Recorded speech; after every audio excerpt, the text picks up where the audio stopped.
Nang makauwi ako mula sa aking business trip, nagulat ako nang makitang walang tao ang bahay. May isang tala lamang na walang pag-iingat na iniwan ng aking asawa at biyenan. Alagaan ng matanda, nagbakasyon kami. Nang mabasa ko ang tala, agad akong tumakbo sa kwarto ng lola ng aking asawa at natagpuan siyang halos mamatay na sa kama. Nang tangkain ko siyang dalhin sa ospital, idinilat niya ang kanyang mga mata at sinabi, "Tulungan mo akong maghiganti. Wala silang ideya kung sino talaga ako." Pagkaraan ng ilang sandali, bumalik ang aking asawa at biyenan mula sa kanilang bakasyon at sumigaw sa takot sa tanawin na bumulaga sa kanila sa bahay. Ang tanging ingay na bumabasag sa katahimikan ng gabing iyon ay ang ingay ng mga gulong ng aking maleta sa magaspang na kalsada ng driveway. Bumuntong hininga ng malalim si Lena, sinusubukang alisin ang pagod na bumibigat sa kanyang mga balikat. Ang kanyang katawan na masakit pagkatapos ng 6 na oras na biyahe pauwi mula sa isang business trip sa ibang estado, ay pakiramdam ay babagsak na. Bagamat ang biyaheng ito ay particular na nakakapagod sa pisikal at mental, ang ideya na makita ang mukha ni Marcos, ang kanyang asawa, na sasalubong sa kanya ng kahit isang baso ng mainit na tsa o isang maliit na ngiti ay ang maliit na lakas na nagpapanatili sa kanya. Ipinapakita ng kanyang relo ang bandang 11 ng gabi. Ang bahay na dapat ay palaging may panlabas na ilaw para sa seguridad ay nasa ganap na dilim tulad ng isang inabandunang guho sa loob ng maraming taon. Agad na hinanap ni Lena ang emergency key na palagi niyang daladala sa kanyang bulsa ng coat. Kakaiba ang pakiramdam. Ang kanyang biyenan na si Renate na nakatira sa kanila ay palaging pinapagalitan siya kapag nakalimutan niyang buksan ang ilaw sa pintuan. Ngunit sa gabing iyon, isang hindi malampasan na anino ang bumalot sa simpleng townhouse. Ang kalansing ng susi habang umikot sa kandado ay umalingaw-ngaw na may metalikong at matalas na tunog. Pagkatapos ay umingit ang mga bisagra ng pinto nang bumukas ito. Ang luma na hangin ng bahay na hindi napahanginan buong araw ay tumusok sa kanyang ilong. Sumama ito sa mahinang amoy ng alikabok. Walang amoy ng pagkain o ingay ng telebisyon na karaniwang binubuksan ni Marcos ng malakas. Hindi rin marinig ang reklamo ni Renate. Nagkapa si Lena sa dingding para sa switch ng ilaw sa pasilyo. Ilang beses na kumurap ang puting ilaw ng ceiling light bago nito nilinaw ang magulo na silid. Nakakalat ang mga unan ng sofa sa sahig, nakakalat ang mga supot ng potato chips sa mesa at isang hilera ng maruming tasa ang nakatiwangwang. Tahimik na umiling si Lena. Sanay na siya sa ganitong tanawin dahil hindi naman madali. Para sa kanya ang pagsasama ng trabaho at bahay. Kadalasan ay kailangan niyang ayusin ang gulo na. Iniwan ng kanyang asawa at biyenan, ngunit kakaiba ang katahimikan ng gabing ito. Tinawag ni Lena ang kanyang asawa na may bahagyang paos na boses, walang sagot. Tinawag niya si Renate, katahimikan lamang. Naglakad siya patungo sa kusina, umaasang makita sila sa hapunan o kahit man lang anumang tanda ng buhay. Ang mesa ay ganap na walang laman. Wala man lang tapete, may isang puting papel lamang na binigatan ng isang asin na asin upang hindi ito lumipad. Nagsimulang lumakas. Ang tibok ng puso ni Lena. Lumapit siya at kinuha ang papel. Ang magaspang na sulat kamay ni Marcos ay hindi maikakaila. Sa tabi nito, sa isang mas formal na sulat, ay ang karagdagan ni Renate. Habang binabasa ni Lena ang bawat pangungusap, naramdaman niya na nanlalamig ang kanyang dugo. Napakaikli ng mensahe, ngunit matalim, para bang sinaksak siya sa puso. Sumulat sila na kailangan nila ng bakasyon upang makapagpahinga. Naglakbay sila ng magkasama at ayaw nilang gambalain. Inutusan nila si Lena na alagaan ng maayos, ang matanda sa likod na silid. Nanlambot ang mga binti ni Lena. Ginulagulan niya ang papel sa kanyang kamao. Ang mga luhang pinipigilan niya ay nagbanta na umapaw, ngunit walang oras para umiyak. Agad na lumipad ang kanyang isip sa tanging taong nabanggit sa sulat. Si Lola Hildegard, ang lola ng kanyang asawa, na paralisado pagkatapos ng stroke at may demensya sa loob ng 3 taon.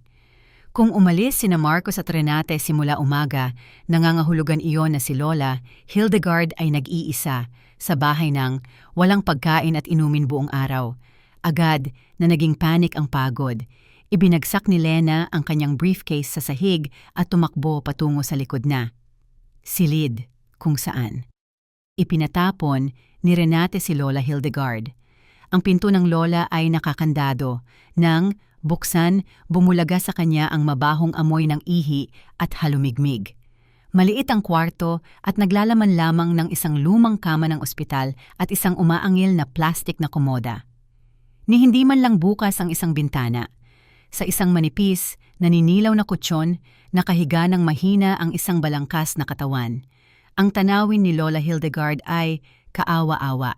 Nakapikit ang kanyang mga mata, bahagyang, bukas ang kanyang bibig at mahirap at malalaki ang pagitan ng kanyang paghinga.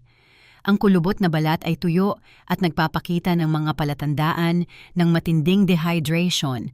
Lumuhod si Lena sa tabi ng kama, kinuha niya ang kanyang malamig na kamay. Naramdaman niyang parang nawasak ang kanyang puso. Paano kaya naging ganoon kalupit ang isang tao sa sariling ina o lola? Si Marcos ang kanyang tunay na apo at si Renate ang kanyang manugang, ngunit itinrato nila ang matandang babae na mas masahol pa sa isang alagang hayop. Agad na tumakbo si Lena sa kusina at bumalik na may isang baso ng mainit na tubig at isang kutsara. Sa nanginginig na mga kamay, marahan niyang itinaas ang ulo ng lola at dahan-dahang ipinasok ang kaunting tubig sa kanyang tuyong labi.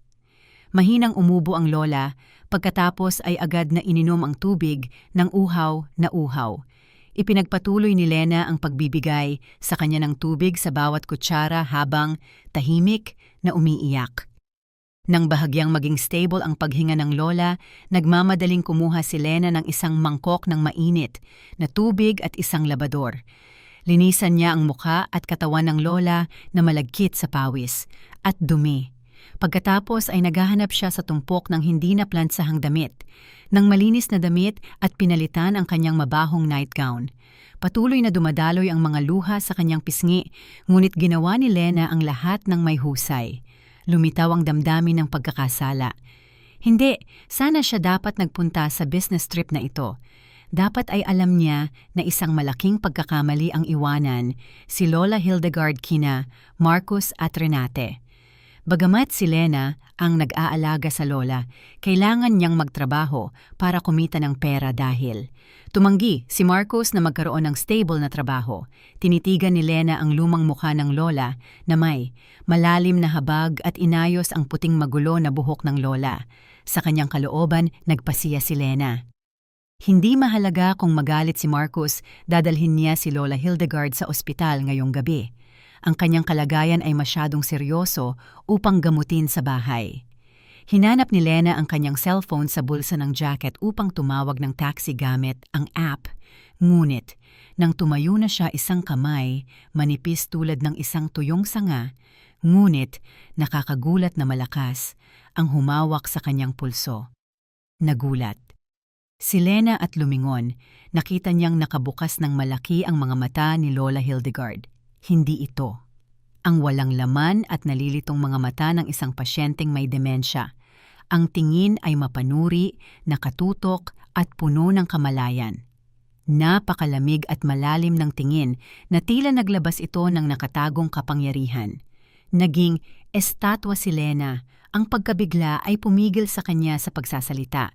Si Lola Hildegard na dating nagbubulungan lamang ng hindi maintindihang tunog ay biglang iginalaw ang kanyang mga labi. Ang boses na lumabas ay hindi na isang mahinang bulong, kundi isang matatag at may awtoridad. Nabulong, sinabi ni Lola Hildegard kay Lena na huwag siyang dalhin sa ospital. Hiniling niya kay Lena na tulungan siyang maghiganti dahil hindi alam ni na Marcos at Renate kung sino talaga siya. Naramdaman ni Lena ang panginginig sa kanyang likod. Sa gitna ng tahimik na gabi, naramdaman niyang tila nakatayo siya sa harap ng isang estranghero, hindi ang Lola Hildegard na kilala niya. Si Lena, na paralisado pa rin, ay nakatitig kay Lola Hildegard nang walang paniniwala, sinusubukang intindihin kung ano ang nangyari. Si Lola Hildegard, na sinertipikahan ng doktor ng pamilya na may matinding demensya at paralysis dahil sa isang banayad na stroke, ay nakatitig sa kanya ngayon na may tingin ng isang lawin. Ang lakas na ginamit ng lola sa paghawak sa kanyang pulso ay napakalakas. Hindi, ito ang lakas ng isang matandang babae na namamatay.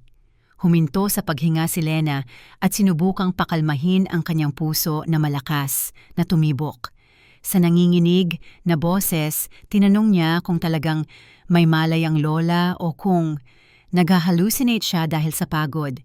Ngunit sa halip, inutusan siya ni Lola Hildegard na ikandado ang pinto at isara ng mahigpit ang mga kurtina.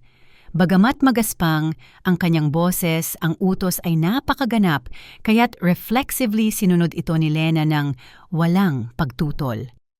Nang makakandado ang pinto, itinuro ni Lola Hildegard ang isang sulok ng silid. Nasa ilalim mismo ng lumang plastik na komoda kung saan karaniwang inilalagay ni Lena ang malinis na damit ng lola. Sa mabigat pa rin, ngunit regular na paghinga, sinenyasan ng lola si Lena na ilipat ang komoda at itaas ang isang sahig na gawa sa kahoy na may bahagyang ibang kulay. Nag-atubili. Si Lena ng isang sandali, ngunit ang nagmamadaling tingin ng lola ang pumilit sa kanya na kumilos. Gamit ang maliit na lakas na natitira sa kanya, itinulak ni Lena ang plastik na komoda sa gilid. Sa ilalim nito ay lumitaw ang isang sahig na gawa sa kahoy na natatakpan ng makapal na alikabok. Sinuri ni Lena ang sahig at nakita ang isang bahagyang maluwag na tabla.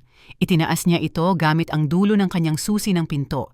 Nang itinaas niya ang tabla, lumitaw ang isang maliit na lukab sa ilalim ng sahig. Ito ay isang lihim na kompartimento na hindi alam ni Lena. Sa nakatagong lukab ay may isang inukit na kahoy na kahon, maliit at mukhang antigo na may magagandang ukit. Ito ay malaking kaibahan sa mga lumang muebles ng silid. Senyasan ni Lola Hildegard si Lena na dalhin sa kanya ang kahon. Sa nanginginig na mga kamay, iniabot ni Lena sa kanya ang kahon. Binuksan ito ng lola gamit ang matigas pa rin, ngunit determinado na mga daliri. Sa loob nito ay may ilang maliliit na bote na may madilim na likido at ilang tabletas na hindi mukhang ordinaryong gamot mula sa botika.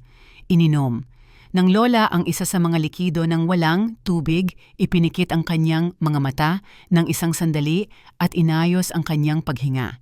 Lumipas ang ilang minuto sa nakakabinging katahimikan. Dahan-dahang bumalik ang kulay sa maputlang mukha ng lola. Ang kanyang paghinga ay naging mas malalim at mas tahimik. Nang muling idilat ni Lola Hildegard ang kanyang mga mata, sinubukan niyang umupo ng mag-isa. Reflexively na tinulungan siya ni Lena, ngunit itinaas ng lola ang kanyang kamay at sinenyasan na kaya niya itong mag-isa. At totoo nga, umupo ng tuwid ang matandang babae sa manipis na kutsyon.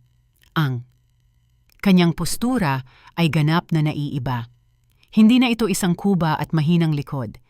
Tinitigan ni Lola Hildegard si Lena ng matatag at nagpakita ng bahagyang ngiti, isang ngiti ng pasasalamat, ngunit kasabay nito ay puno ng malalim na kapaitan.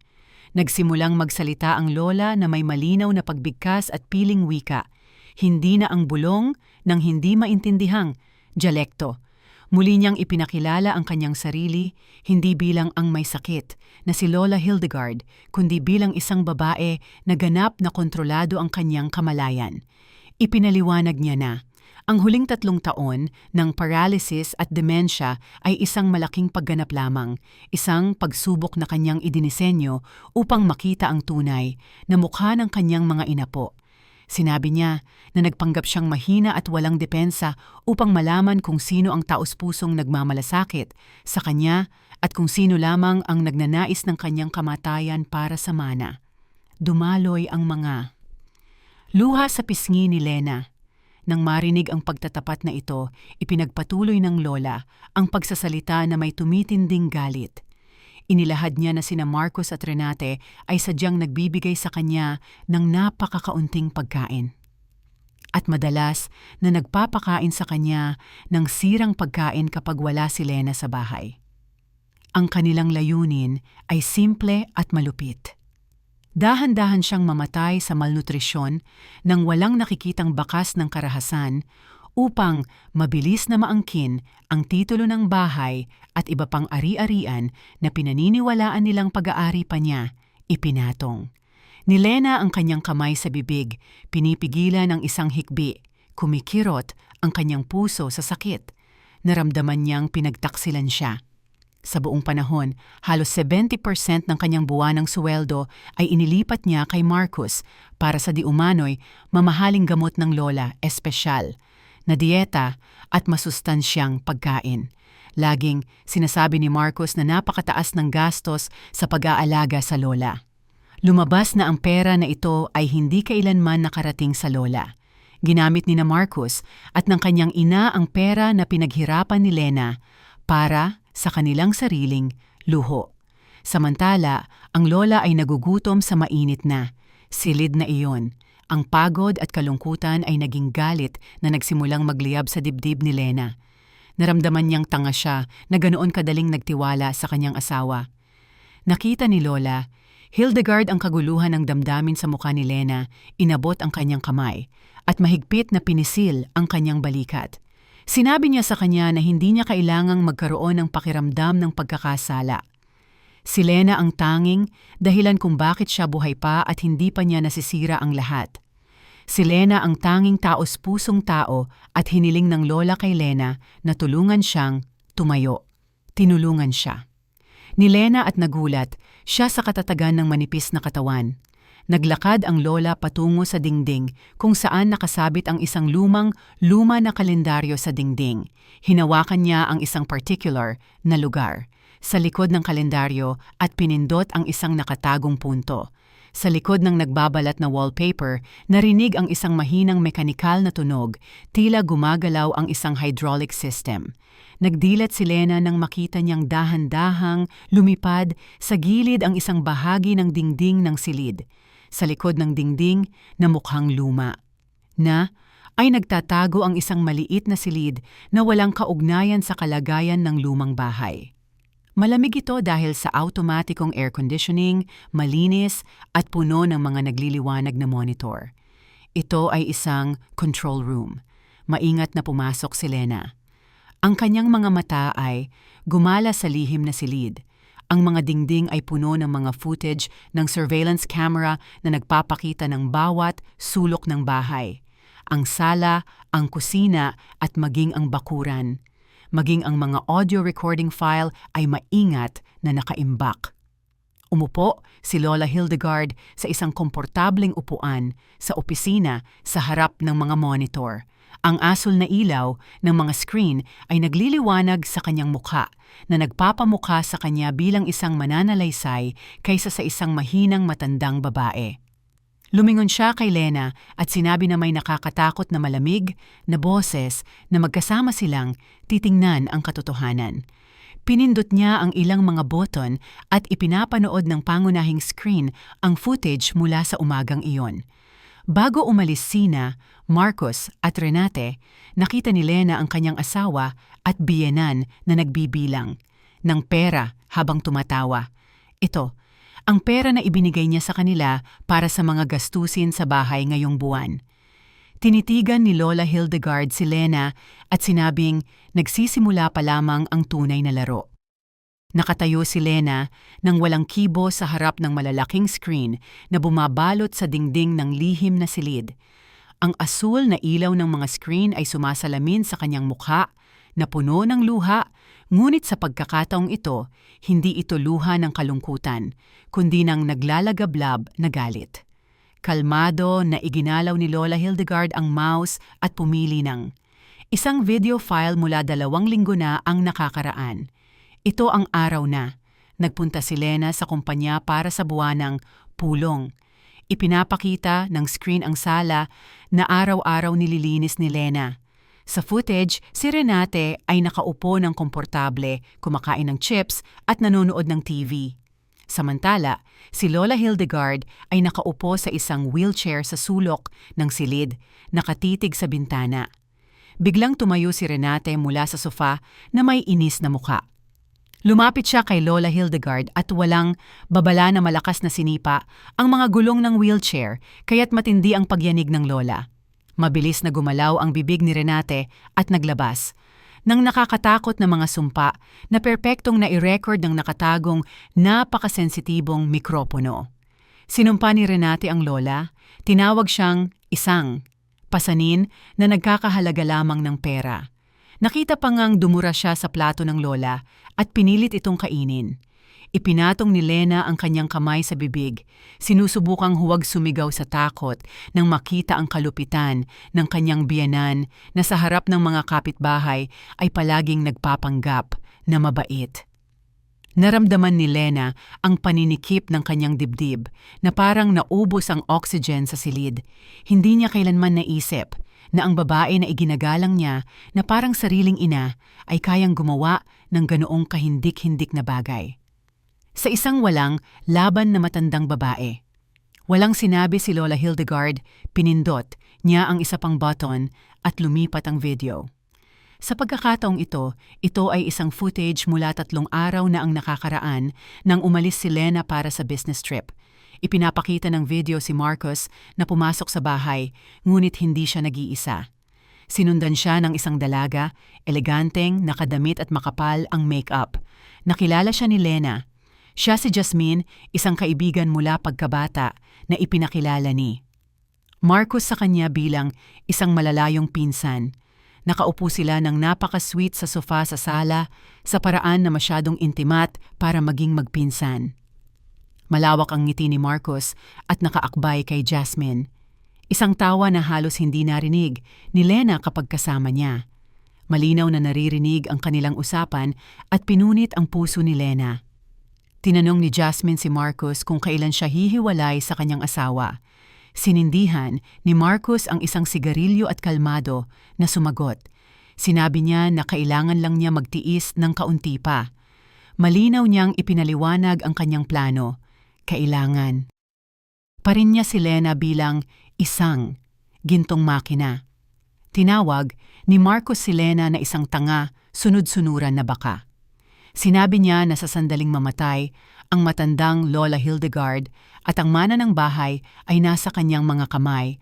Agad niyang palalayasin si Lena sa bahay at papakasalan si Jasmine. Nagtawanan ng malakas ang dalawa at iginuhit sa isip ang marangyang buhay na kanilang tatamasa sa pagdurusa ni Lena at pagkamatay ng Lola. Tinanong pa nga ni Jasmine kung epektibo ang gamot na inihalo ni Marcos sa inumin ng Lola. Sumagot si Marcos na ang dosis ay dahan-dahan ngunit tiyak na magdadala sa kanya sa kabilang buhay sa linggong. Ito, bumagsak ang mundo ni Lena sa isang iglap, hindi na kaya ng kanyang mga binti ang kanyang katawan at lumubog siya sa malamig na karpet ng lihim na silid. Lahat ng kanyang sakripisyo sa loob ng maraming taon ng kasal ay tila naglaho sa hangin. Nagtrabaho siya araw at gabi, nag-overtime hanggang sa magkasakit. Umiwas siya sa pagbili ng bagong damit para makabili si Marcos ng branded na sapatos. Ang lahat ng pagsisikap na panatilihin ang bahay na ito ay para lang tratuhin siya bilang isang milking cow. Ang kanyang pag-ibig ay pinagtaksilan sa pinakamalupit na paraan. Si Marcos ay hindi lamang isang tamad na asawa kundi isang halimaw na pumatay sa sariling lola at nagplano ng pagkasira ng kanyang asawa. Ang sakit sa puso ni Lena ay dahan-dahang naging isang malamig na matigas na yelo. Tumigil ang kanyang paghikbi. Agresibo niyang pinunasan ang mga luha sa kanyang pisngi. Iginulong ni Lola Hildegard ang kanyang upuan sa opisina upang tingnan si Lena. Hindi siya nag-alok ng matatamis na salita ng kaaliwan dahil alam niyang hindi kailangan ni Lena ng awa. Tinanong ng Lola na may matatag na boses. Nakita mo na ba ang sapat na ebidensya? Tinanong niya kung handa na siyang tumigil sa pagiging biktima at maging isang aktor sa dula na ito. Itinaas ni Lena ang kanyang ulo.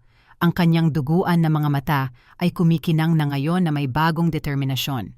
Tumayo siya, inayos ang kanyang damit at tiningnan si Lola Hildegard nang direkta sa mga mata.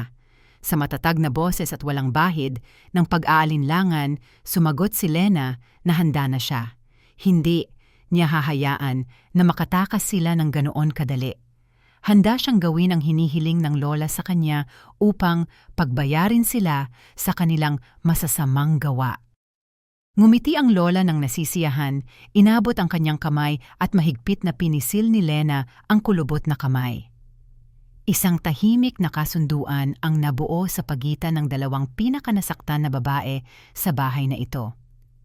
Biglang tumunog ang doorbell na konektado sa intercom sa lihim na silid.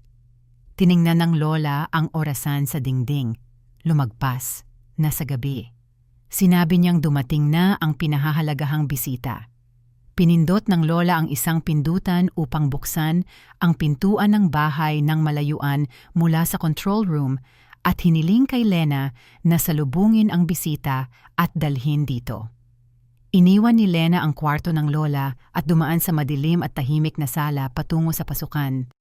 Isang eleganteng, kumikinang na itim na limousine ang nakaparada sa makitid na driveway ng bahay. Ang tunog ng makina ay mahina, halos hindi marinig. Isang lalaking nasa gitnang edad, nakasuot ng perpektong suit ang bumaba. Sa sasakyan, may dala siyang mamahaling leather briefcase. Sa likod niya, dalawang matipunong lalaki na nakaitim ang bumaba sa kotse at matatag na ipinuwesto ang kanilang sarili sa magkabilang gilid. Malawak na binuksan ni Lena ang pinto. Yumuko ang lalaking nakasuot ng suit nang may paggalang kay Lena at magalang na nagtanong, "Narito ba ang CEO na si Hildegard von Thalheim?" Bahagyang nalito si Lena sa pangalan na CEO Hildegard von Thalheim, ngunit mabilis niyang napagtanto na ito ang tunay na pangalan o titulo ni Lola Hildegard. Pinapasok sila ni Lena. Diretso ang lakad ng lalaking nakasuot ng suit patungo sa likod na silid. Tila alam niya ang plano ng bahay sa kabisado. Nang pumasok ang lalaki, sa lihim na silid at nakita si Lola Hildegard na nakaupo ng tuwid sa upuan, agad siyang yumukod ng malalim. Ito ay tanda ng matinding paggalang. Ipinakilala niya ang kanyang sarili bilang abogado Dr. Berend, ang personal na abogado ng lola at pinuno ng legal na departamento ng konglomerato ng kumpanya na pag-aari niya. Nagulat si Lena, hindi lamang mayaman ng lola, kundi ang pinuno ng isang makapangyarihang imperyo. Sa gabing iyon, sa maliit na silid, sa likod ng dingding, isang napakalaking plano ang nagsimulang magkatotoo. Nagpalitan ng mga dokumento, tinalakay ang mga estratehiya, at ang kapalaran ni Marcos at Renate ay muling isinulat ng mga kamay na akala nila ay mahina. Sa Marangyang Hotel sa Alps na matatagpuan, sa isang kaakit-akit na gilid ng bundok, sumisikat ng maliwanag ang araw. Nakahiga si Marcos sa isang upuan sa tabi ng pribadong pool at nag-e-enjoy sa malamig na orange juice. Nakasuot siya ng nakaistilong salamin. Sa araw na binili niya lang kahapon gamit ang karagdagang credit card ni Lena. Sa tabi niya, abala si Renate sa pag-upload ng mga larawan ng tanawin at ng gourmet na pagkain sa mesa sa kanyang mga social network upang ipagmalaki sa kanyang mga kaibigan sa coffee group kung gaano siya kaganda ng buhay. Si Jasmine, na kasama rin nila sa bakasyon, ay masayang tumatawa habang lumalangoy. Sa katunayan, lahat ng mga gastos na ito ay binayaran ng pawis at luha ni Lena. Ang kanilang kalooban ay nasa rurok. Pakiramdam nila ay mga hari at reyna. Paminsan-minsan tinitingnan ni Marcos ang kanyang cellphone, hindi para magtanong tungkol sa kanyang asawa o sa kanyang lola, kundi para suriin ang balanse ng account na lihim niyang inilipat. Akala niya nanalo na siya. Sa kanyang imahinasyon, 2 araw nang hindi kumakain o umiinom ang matanda.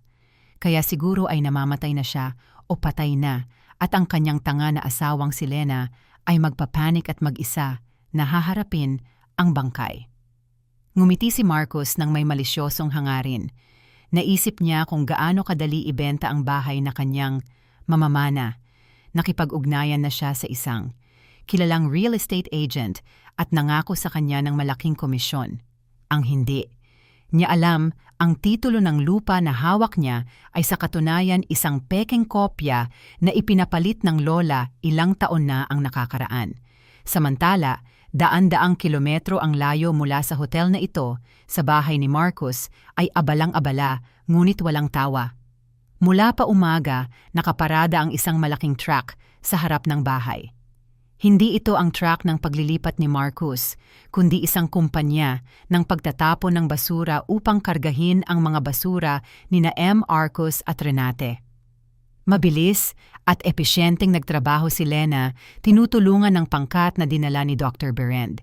Inilagay nila ang mga walang lasa na damit ni Renate, ang koleksyon ng mabahong sapatos ni Marcos at lahat ng murang muebles na binili ni Renate sa malalaking itim na garbage bag.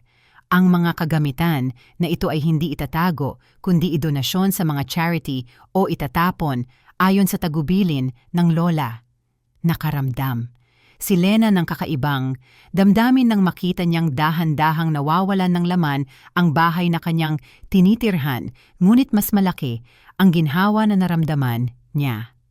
Sa bawat paglalagay niya ng isang bagay ni Marcos sa isang plastic na bag, naramdaman niyang nalalampasan niya ang isang malaking pasanin. Maingat na pinangasiwaan ni abogado Dr. Berend ang proseso. Nagdala rin siya ng isang pangkat ng mga interior designer na babaguhin ang bahay sa maikling panahon. Si Lola Hildegard nakakaligo lamang at nakasuot ng malinis. At disente na damit bahay ay nakaupo sa isang wheelchair hindi dahil sa paralysis, kundi upang makatipid ng enerhiya. Nagbigay siya ng mga tagubilin at ninais na ang bahay ay maging tulad ng dati noong kanyang kabataan at kapangyarihan at na ito ay malinis sa bawat bakas ng katamaran ng kanyang apo.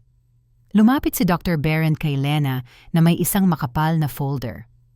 Ipinaliwanag niya sa kanya ang tunay na sitwasyon ng mga ari-arian. Lumabas na ang bahay at ang kalapit na lupain ay matagal nang inilipat sa pangalan ng Charitable Foundation ng Lola. Sa makatuwid, legally, sina Marcos at Renate ay walang karapatan na magmana ng ari-arian na ito. Maging ang kotse na ginamit ni Marcos sa bakasyon ay isang pangmatagalang upa sa pangalan ng kumpanya at unilaterally, kinansela ni Dr. Berend ang kontrata ngayong umaga. Maingat na nakinig si Lena sa paliwanag. Hinangaan niya ang karunungan ng lola na nakakita at nakapaghanda maging sa pinakamasamang sitwasyon sa kanyang pamilya. Nang dumating ang hapon at ang bahay ay kalahating walang laman at nagsisimula ng lagyan ng bago, mas eleganteng mga muebles na. Direktang nagmula sa bodega ng kumpanya ng lola, nagsimula si Lena sa pagpapatupad ng susunod na yugto ng plano. Inutusan ng lola si Lena na magpadala ng mensahe kay Marcos. Nag-type si Lena ng mensahe sa kanyang cellphone na may matatag na kamay. Maikli ang pangungusap at idinisenyo upang pukawin ang likas na ugali ni Marcos. Sumulat si Lena na ang lola ay hindi na humihinga sa loob ng isang oras, na ang kanyang katawan ay malamig at matigas at na siya ay masyadong takot na mag-isa sa bahay. Tinanong ni Lena kung ano ang dapat niyang gawin at nagmakaawa kay Marcos na bumalik kaagad. Pinindot ni Lena ang send at inilagay ang cellphone sa mesa. Naghintay sila ng matiyaga at si Lola Hildegard ay nakatitig din sa screen ng cellphone. Pagkaraan ng 1, 2, 3 minuto, umingay ang cellphone. May sagot mula kay Marcos. Binuksan ni Lena ang mensahe at binasa ito ng malakas upang marinig ng lola at ni Dr. Berend. Ang sagot ni Marcos ay isang bagay na hindi mo aasahan mula sa isang tao na may konsensya. Sinulatan ni Marcos si Lena na huwag magpanic at huwag gumawa ng eskandalo sa pamamagitan ng pagtawag sa mga kapitbahay. Inutusan niya ito na balutin ang katawan ng lola sa anumang tela at iwanan ito sa silid. Nagdahilan si Marcos na hindi pa tapos ang kanyang business matter at makakabalik lamang siya sa loob ng 2 araw. Sa dulo ng mensahe, idinagdag ni Marcos na huwag na siyang tumawag muli dahil mahina ang signal doon. Umiling si Dr. Berend halatang nandidiri sa nilalaman ng mensahe. Huminga lang si Lola Hildegard.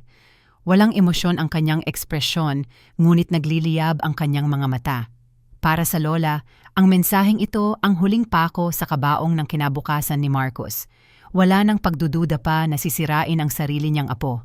Sumagot si Lena. Nang isang pangungusap na may 2 kahulugan, sumulat siya. Okay, mahal. Ako na ang bahala sa lahat dito. Magkita tayo mamaya.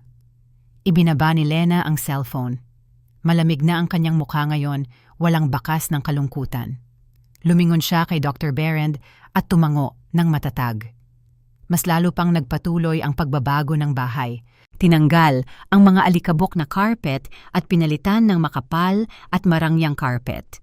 Tinanggal ang mga lumang kurtina at pinalitan ng eleganteng silk na kurtina. Mabilis na pininturahan, muli ang maruming dingding gamit ang mabilis. Matuyo at walang amoy na pintura. Sa loob ng wala, pang 24 oras, ang simpleng madilim at malungkot na townhouse ay naging isang marangyang tirahan na nagpapalabas ng aura ng awtoridad. Hindi na ito ang bahay ni Marcos na walang trabaho. Ito ang pansamantalang tirahan ng CEO na si Hildegard von Thalheim, isang magnate na bumangon mula sa patay. At sa bahay na ito, perpektong inihanda ang entablado para sa huling paghuhusga kina Marcos at Renate. Tiningnan ni Lena ang pintuan ng bahay at inilarawan sa isip ang nagtatakang mukha ng kanyang asawa. Hinihintay niya ang araw na ito na puno ng piananabik. Nang umagang iyon, kakaiba ang sikat ng araw na tumatago sa mga siwang ng bintana sa bahay ni Lena. Karaniwan, ang ilaw ay nagbubunyag lamang ng mga alikabok na lumulutang sa magulo na sala na puno ng walang kwentang kalat ni Renate. Ngunit ngayon, ang ilaw ay nagbigay liwanag sa isang masigla at kamanghamanghang aktibidad na ganap na nagpabago sa kapaligiran ng bahay. Mula nang dumating ang unang truck sa madaling araw, tila inalagaan ang bahay ng isang hukbo ng disiplinadong langgam. Sa ilalim ng pamumuno ni Dr. Berend, na tahimik ngunit napaka-epektibo, 12-dosenang mga manggagawa na nakasuot ng malinis na uniforme ang mabilis at tahimik na kumilos. Hindi lamang sila naglilinis, kundi binubura rin nila ang mga bakas. Ang mga bakas ng katamaran ni Marcos, ang mga marka ng kasakiman ni Renate, at ang mga bakas ng sakit na nakakapit sa dingding ng bahay sa loob ng maraming taon ay inalis hanggang sa ugat. Nakatayo si Lena sa isang sulok ng silid at pinagmamasdan kung paano ang lumang sofa na kung saan lumabas ang palaman, ang lugar kung saan naninigarilyo at naglalaylay si Marcos ay binuhat ng 2 matipunong manggagawa at inilagay sa basurahan. Isang kakaibang kasiyahan ang kumalat sa dibdib ni Lena nang makita niyang nawala ang bagay na ito. Ang sofa ay isang tahimik na saksi kung gaano karaming beses siyang napagalitan dahil matagal siyang magdala ng kape at kung gaano karaming beses niyang nakita ang kanyang asawa na mahimbing na natutulog kapag kailangan niyang magtrabaho ng maaga. Pagkatapos ng sofa, sumunod ang istante na puno ng walang lasa na pekeng porselana na figura ni Renate. Ipinagmalaki ni Renate ang muebles na ito. Bagamat ang laman ay mga murang imitasyon lamang, madalas niyang ipinagmamalaki ito sa harap ng mga bisita. Nang matanggal ang istante, naramdaman ni Lena na biglang dumoble ang laki ng sala. Tila ang bahay ay matagal nang nasakal ng biswal na basura at sa wakas ay makahinga na. Kasama ng pisikal na pagbabago ng bahay, nagkaroon ng mas nakakagulat na pagbabago sa likod na silid. Si Lola Hildegard, na kilala ng mga kapitbahay bilang mabaho at kaawa-awang matandang babae, ay nakaranas ng kamanghamanghang metamorphosis. Nag-hire si Dr. Berend ng isang personal stylist at isang costume designer na nagtatrabaho lamang para sa mataas na klase. Ngayon, Sa malinis na silid na amoy, sariwang lavender, nakaupo si Lola Hildegard sa harap ng isang malaking bagong salamin. Halos hindi na siya nakilala ni Lena. Ang puting buhok ng Lola na dating magulo ay ngayon ay ayos sa isang moderno, elegante at malinis na estilo. Ibinunyag nito ang kanyang leeg kung saan mayroon pa ring bahagi ng kanyang kabataan. Ang kanyang kulubot na mukha ay nilagyan ng banayad ngunit malakas na makeup na nagtatago sa pamumutla ng kanyang sakit at nagbibigay diin sa kanyang marilag na panga. Hindi na siya nakasuot ng lumang nightgown na puno ng mantsa ng pagkain. Ang katawan ng Lola ay ngayon ay nakabalot sa isang modernong costume na gawa sa pinakamataas na kalidad ng seda. Ang madilim na kulay ng damit ay nagbigay ng aura ng elegansa. Isang berdeng esmeralda na singsing ang kumikinang ng matindi sa kanyang daliri sa singsing na katugma ng brooch sa kanyang dibdib. Hindi ito ang mga fashion jewelry ni Renate, kundi tunay na hiyas na maaaring nagkakahalaga ng 10 bahay sa lugar na ito. Nang tumayo ang Lola at tumingin sa salamin, ang kanyang postura ay ganap na tuwid. Ang lumang baston na gawa sa kahoy ay itinapon at pinalitan ng isang baston na gawa sa pilak na may inukit na ulo ng dragon. Mukha itong mas accessory ng kapangyarihan kaysa sa isang baston. Tinitigan ni Lena ang kanyang biyenang Lola ng may paggalang at pagkamangha. Ang nakita niya sa kanyang harapan ay hindi na si Lola Hildegard. Siya ang tunay na reyna ng negosyo, ang CEO na si Hildegard von Thalheim. Nang hapon, matapos na muling palamutian ang bahay gamit ang minimalist, luxury style na muebles na direktang dinala mula sa pribadong bodega ni Ginang von Thalheim, tinawag si Lena sa sala. Sa makintab na itim na marmol na mesa, nakalatag ang ilang mahahalagang dokumento na inihanda ni Dr. Berend. Umupo si Lena sa harap ng Lola at ng abogado. Inabot ni Dr. Berend kay Lena ang isang gintong fountain pen. Ang unang dokumento ay ang petisyon ng diborsyo. Hindi maitago ni Lena ang panginginig nang basahin niya ang pamagat ng dokumento. Sa loob ng maraming taon, ang salitang diborsyo ay isang kakilakilabot na bangungot para sa kanya. Ito ay isang nakakahiya na bagay na ipinilit ng kanyang pamilya sa kanya na kailangan niyang tiisin. Ngunit, ngayon, habang naaalala niya ang pirma ni Marcos at ang kanyang kalupitan, ang dokumento ay tila ang kanyang tiket sa kalayaan. Huminga ng malalim si Lena at pinakalma ang kanyang sarili. Agkatapos ay nilagdaan niya ang dokumento sa ibabaw ng selyo. Ang kanyang sulat kamay ay matatag, walang bahid ng pag-aalinlangan. Ang pangalawang dokumento ay mas makapal. Ito ay ang mga kapangyarihan at documentation para sa paglilipat ng pamamahala ng Social Foundation na pag-aari ng Pangulo na si Hildegard. Ipinaliwanag ng Lola na masyado na siyang matanda upang alagaan ang detalyadong operasyon at kailangan niya ng isang tao na may gintong puso at ganap na katapatan upang ipagpatuloy ang kanyang pamana. Hindi siya nagtitiwala sa sarili niyang mga anak at apo, ngunit kay Lena, oo. Magalang na tumanggi si Lena dahil naramdaman niyang hindi siya angkop para sa ganoong kalaking responsibilidad. Ngunit matatag na hinawakan ng Lola ang kamay ni Lena. Lumambot ang tingin ng Lola, puno ng malalim na tiwala. Sinabi niya na ang katalinuhan ay matututunan, ngunit ang tunay na puso ay isang bihirang regalo. Tumango sa wakas si Lena at nilagdaan ang mga dokumento. Sa sandaling ito, nagbago ang pagkakakilanlan ni Lena.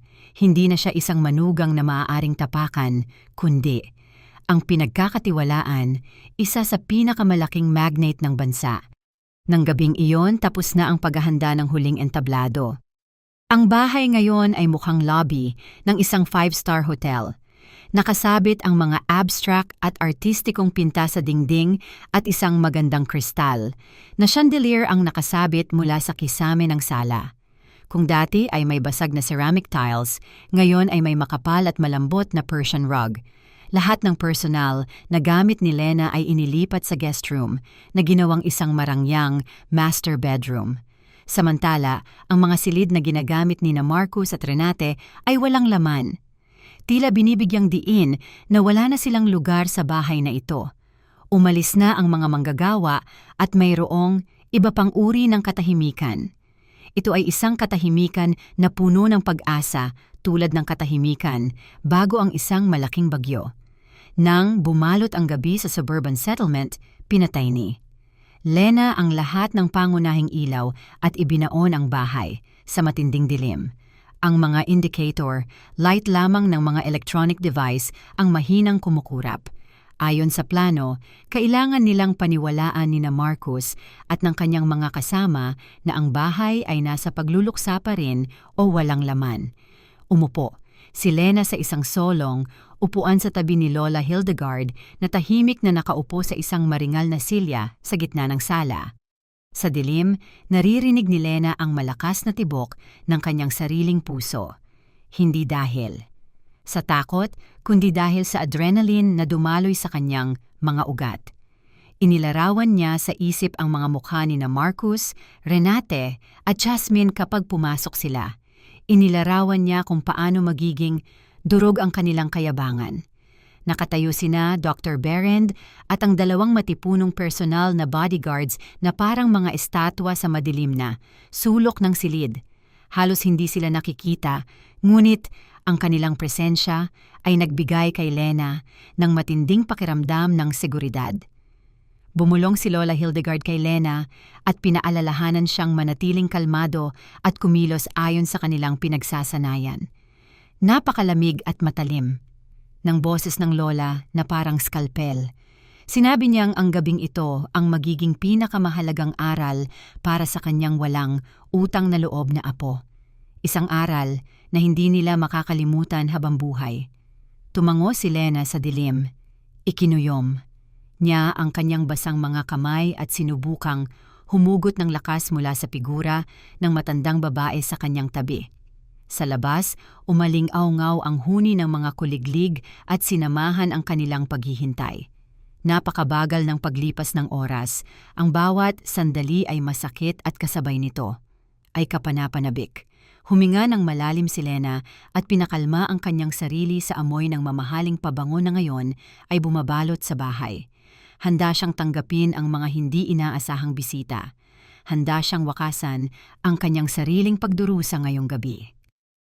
Nang mag-alas-10 ng gabi ang orasan, narinig ang pamilyar na tunog ng isang sasakyang papalapit. Ito ang SUV na inarkila ni Marcus. Medyo magaspang ang tunog ng makina dahil si Marcus ay isang driver na hindi marunong mag-alaga ng sasakyan. Huminto ang sasakyan sa harap mismo ng pintuan ng bahay.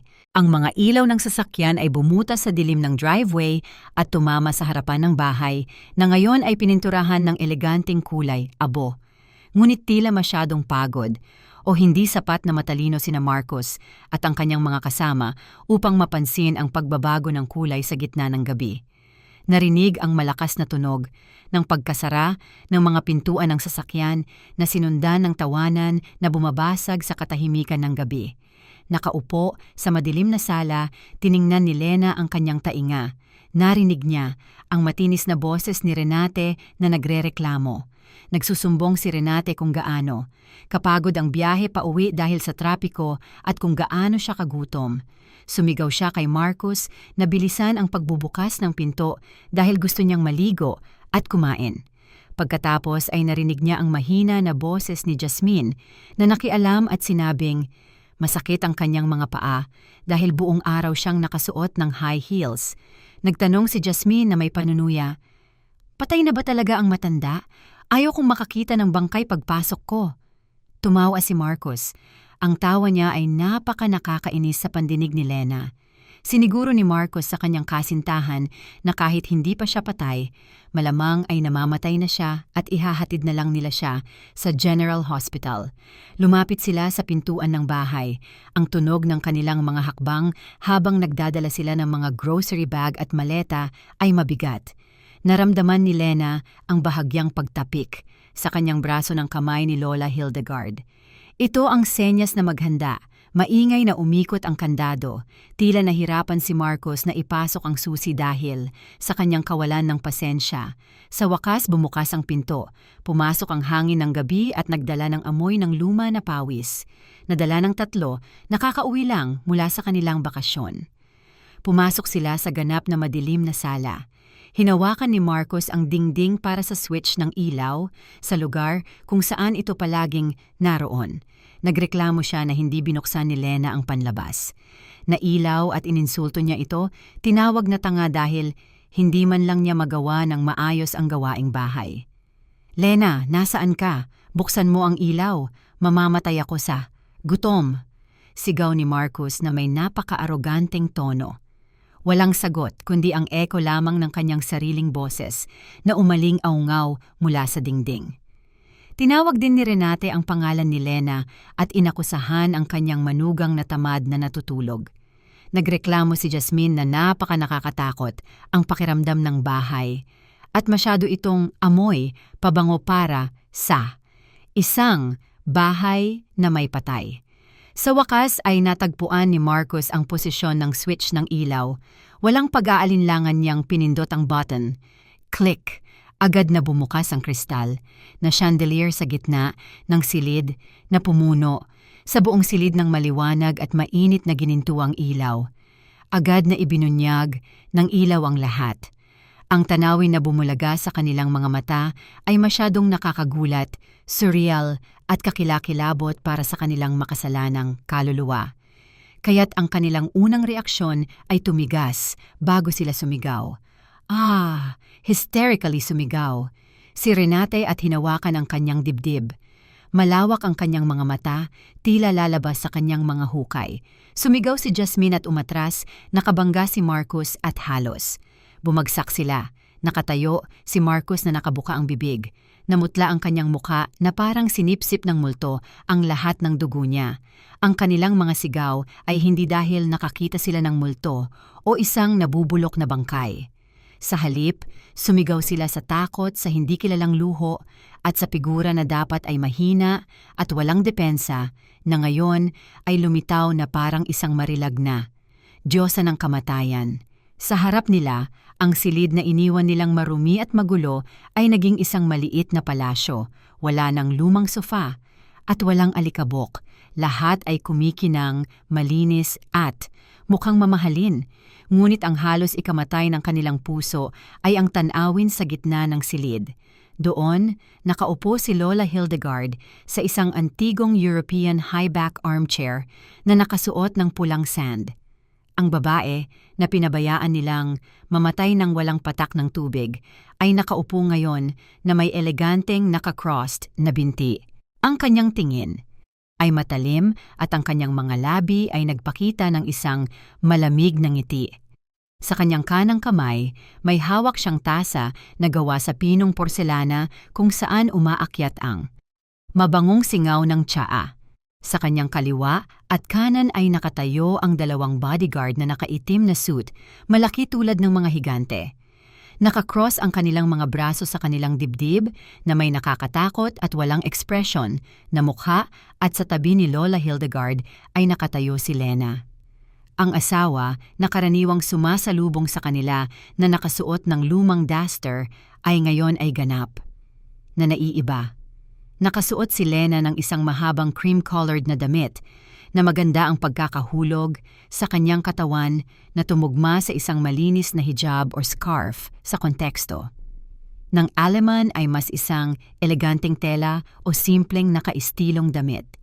Malinis ang kanyang mukha at puno ng buhay at ang pinaka-nakakatakot kay Marcos ay ang kanyang mukha ay malamig. Walang ngiti ng pagtanggap, walang takot, walang pagpapasakop. Tiningnan ni Lena ang tatlo na tila sila ay dumi na nakakapit sa kanyang sapatos. Isang multo! Isang multo! Sigaw ni Renate at itinuro ang nanginginig na daliri kay Lola Hildegard. Lumubog siya sa sahig, hindi alintana ang mga shopping bag na nahulog. Nagtago si Jasmine sa likod ni Marcos at mahigpit na kinapitan ang kanyang damit. Sinubukan ni Marcus na bumalik sa katinuan, ilang beses na kinuskos ang kanyang mga mata at ninais na ito ay isang bangungot o isang hallucination dahil sa pagod sa pagmamaneho. Ngunit ang amoy ng jasmine blossoms at ang malamig na hangin ng air conditioner sa kanyang balat ay nagpatunay sa kanya na ito ang realidad. Dahan-dahang inilagay ni Lola Hildegard ang tasa ng tsa sa marmol na mesa. Mahina ang tunog, ngunit umalingaw-ngaw ng malakas sa nakakabinging katahimikan. Tiningnan niya si Renate na nakahiga sa sahig. Lola Hildegard, ang boses ay mabigat at marilag. Hindi ito katulad ng boses ng lola na may demensya na karaniwan nilang naririnig. Kung ako ay multo, Renate, hinila na kita sa impyerno sa sandaling pumasok ka sa pintuan na ito. Naglakas loob si Marcus na magsalita, bagamat nanginginig at basag ang kanyang boses. Lola, ano ba ito? Bakit ganito ang bahay? Saan mo nakuha ang perang ito? Lumingon si Marcus kay Lena, naghahanap ng sisisihin. Lena, anong ginawa mo? Lihim mo bang ipinagbili ang lupa? Sino ang kasabwat mo sa paggawa nito? Sinubukan ni Marcus na sumigaw upang itago ang kanyang takot. Ito ang kanyang lumang trick upang takutin ang kanyang asawa, ngunit sa pagkakataong ito, hindi gumana ang pagsigaw. Hindi yumuko si Lena dahil sa takot. Sa halip, humakbang siya ng isang hakbang at tiningnan ang kanyang asawa ng direkta sa mga mata. Manahimik ka, Marcus, sabi ni Lena na may kalmado ngunit matatag na. Boses. Huwag kang maglakas loob na magtaas ng boses sa harap ng may-ari ng bahay na ito. May-ari? Nalito si Marcus. Tiningnan niya ang mararangyang muebles, ang mga bodyguard at sa wakas, bumagsak ang kanyang tingin. Kay Dr. Berend na lumabas mula sa dilim ng sulok na may isang folder. Inayos ni Dr. Berend ang kanyang salamin at tiningnan si Marcus ng may paghamak. Magandang gabi, G. Marcus, Kessler at Ginang Renate, sabi ni Dr. Berend ng kalmado.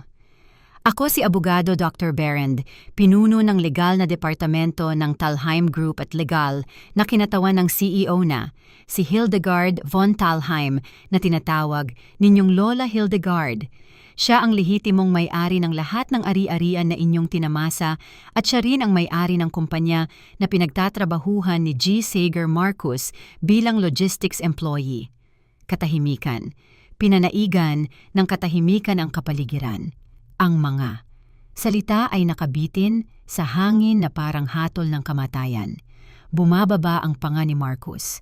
Napakalaki ng dilat ng mga mata ni Renate, kaya't nakita ang mga pulang ugat. Dahan-dahang binitawan ni Jasmine ang damit ni Marcus na kanyang kinapitan.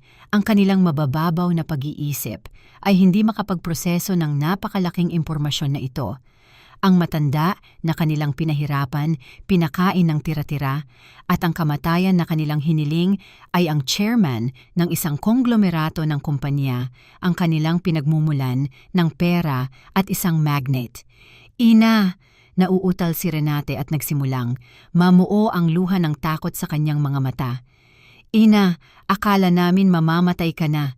Gusto lang namin ng kaunting bakasyon. Tumawa si Lola Hildegard, isang tuyo at walang katatawan ng tawa. Bumangon siya mula sa silya, sumandal sa kanyang pilak na baston at dahan-dahang lumapit sa kanyang manugang na nakasubsob sa sahig. Kahiya-hiya, Renate. Yumuko si Lola Hildegard sa takot na mukha ni Renate at bumulong. Tila maging ang kamatayan ay nandidiri sa inyong mga gawa, kaya't ibinalik niya ako dito upang linisin ang basura sa aking bahay. Nagtuwid ang lola at tiningnan ang tatlo na may naglalagablab na tingin. At ngayong gabi, magsisimula ang paglilinis ng bahay na ito. Ang tensyon sa sala ay nahawakan.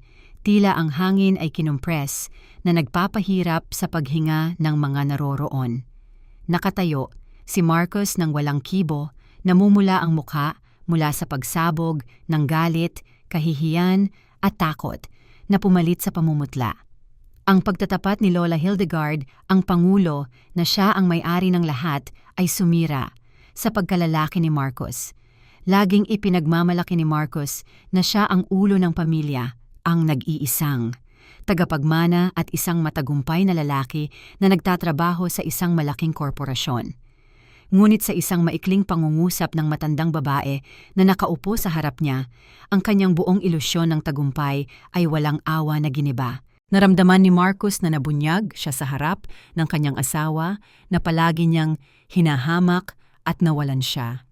Nang lahat ng kanyang huwad na pagmamataas, kinuha ni Marcus ang kaunting tapang na natitira sa kanya. Naisip niya na hindi niya dapat mawala ang kanyang pagkontrol. Sinubukan ng kanyang tuso na isip na humanap ng isang lohikal na butas. Itinuro niya ang nanginginig na hintuturo kay Dr. Berend pagkatapos kay Lola Hildegard. Tumunog ang kanyang boses upang dominahin ang sitwasyon tulad ng dati niyang ginagawa kay Lena. Sumigaw si Marcus na ang lahat ay panloloko. Inakusahan niya si Lena na minanipula ang kanyang lola na may demensya na upang lagdaan ang mga pekeng dokumento. Ipinilit ni Marcus na si Lola Hildegard ay isang ordinaryong pensyonada lamang na nabubuhay sa pensyon ng kanyang asawa at hindi siya maaaring maging may-ari ng malaking korporasyon na pinagtatrabahuhan niya. Nagbanta siya na tatawagan ang pulisya upang ireklamo si Dr. Berend para sa pagpeke ng dokumento at pagdukot sa mga matatanda. Hindi sumagot si Lola Hildegard, tahimik lang siyang humigop ng kanyang tsa. Ang kanyang matalim na mga mata ay nagmamasid sa pag-uugali ng kanyang apo tulad ng isang siyentipiko na nagmamasid sa isang takot na daga sa laboratorio. Si Dr. Berend ang kalmadong lumapit, binuksan ang leather briefcase na kanyang hawak at kumuha ng isang makapal na dokumento na may opisyal na logo ng Thalheim Group.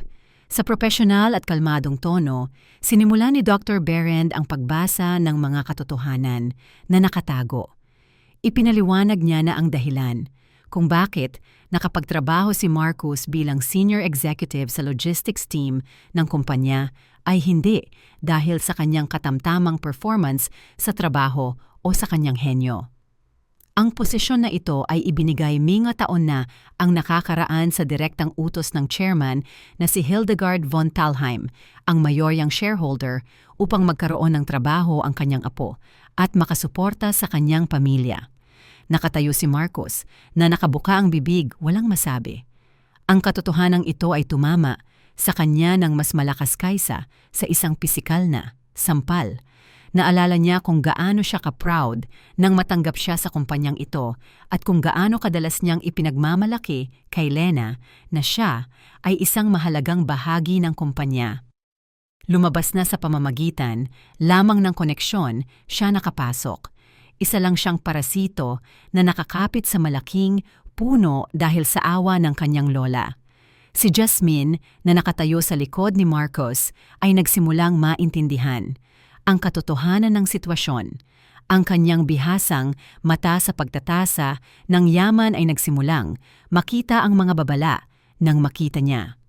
Si Lola Hildegard, ang mga bodyguard at ang luho ng silid na pagtanto niya na si Marcos ay isang walang halaga na manggagawang bukid. Dahan-dahang, ngunit ganap na nawala ang kanyang kamay na nakakapit sa braso ni Marcos. Humakbang paatras si Jasmine, sinusubukang gumawa ng distansya sa pagitan niya at ng lumulubog na barko. Minamatyagan ni Lena ang paggalaw ni Jasmine mula sa sulok ng kanyang mata.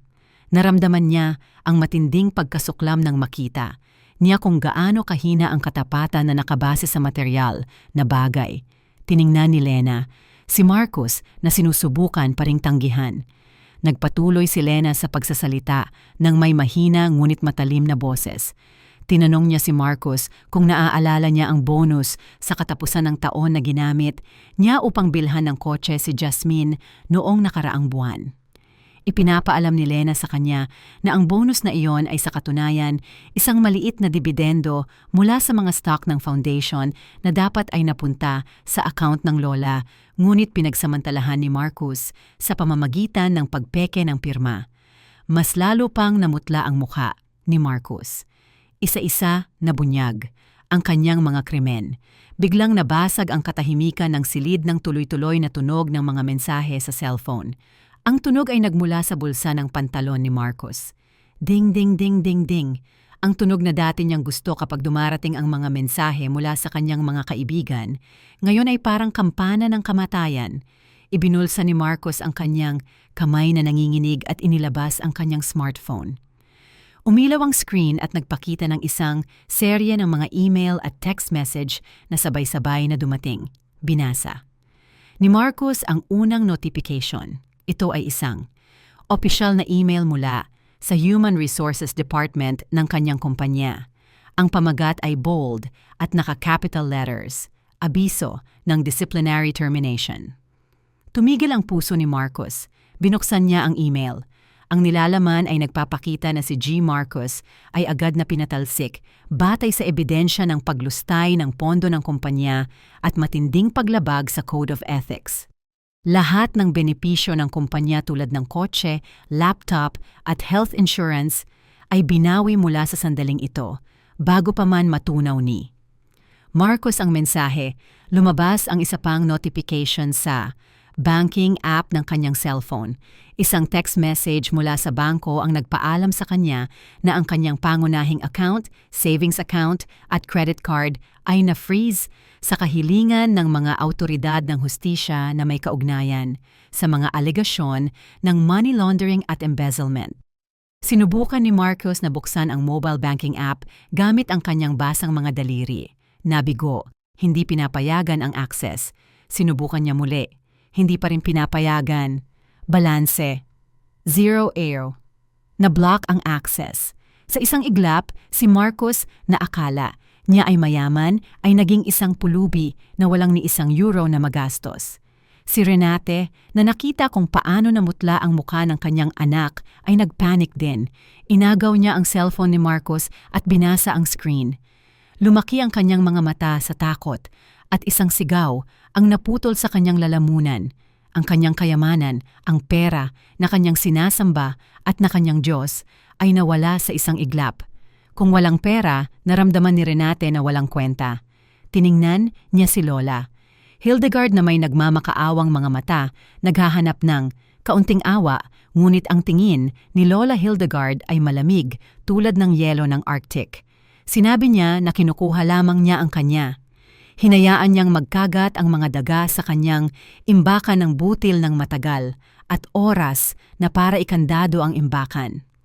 Si Jasmine na ngayon ay sigurado na si Marcos ay ganap na nawasak at walang kinabukasan, ay naghahanap ng paraan upang makatakas. Lumingon siya patungo sa labasan at sinubukan na lumabas ng tahimik habang ang atensyon ng lahat ay nakatuon kay Marcos. Ngunit huminto ang kanyang mga hakbang nang gumalaw ang isa sa mga matipunong bodyguard at harangan. Ang labasan ng kanyang matipunong dibdib. Tumingala si Jasmine na natatakot. Nagsalita si Lena mula sa likod. Sinabi niya kay Jasmine na huwag siyang magmadali, hindi pa tapos ang palabas. Sinabi ni Lena na si Jasmine ay bahagi rin ng masayang pamilyang ito at kailangan niyang ibahagi ang mga kahihinatnan. Nasiyahan si Jasmine, namumutla ang kanyang mukha. Napagtanto niyang mas malaki ang kanyang problema kaysa sa simpleng pangangalo niya. Lumuhod si Marcos sa marangyang karpet. Hindi na kayang hawakan ng kanyang mga bintiang, kanyang walang lakas na katawan. Nahulog ang cellphone mula sa kanyang kamay at bumagsak sa sahig. Nakatitig siya ng matigas, hindi maintindihan. Bumagsak ang kanyang mundo sa isang gabi, walang trabaho, walang pera, walang kotse, walang bahay. Ang lahat ng kanyang pagmamataas ay naglaho sa hangin. Sa harap niya ay nakatayo si Lena, tuwid, maganda at marilag. Ang babae na akala niya ay mahina ay ngayon ay may ganap na hawak ang kanyang kapalaran. Ang karma ay hindi dumating ng dahan-dahan, kundi tulad ng isang tsunami na nag-alis ng lahat ng kayabangan na kailanman ay umiral. Ang kapaligiran sa sala ngayon ay naging isang entablado ng malungkot na drama. Si Marcos na nawalan ng lahat ay nakaluhod pa rin na nakayuko ang ulo. Sa tabi niya, nagsimulang humikbi si Renate. Hindi ito luha ng taos-pusong pagsisisi, kundi luha ng takot sa kahirapan at sa nagbabantang paghihirap. Gumapang si Renate sa paanan ni Lola Hildegard at sinubukan hawakan ang laylayan. ng kanyang eleganteng silk na costume. Nagmakaawa siya na may hindi magkakaugnay na salita para sa kapatawaran, binanggit ang ugnayan ng dugo at ang mga alaala ng pagkabata ni Marcos. Nagdahilan siya na nagkamali siya, na nadala lamang siya ng emosyon at na siya ang nag-udyok sa kanya na gumawa ng masasamang gawa.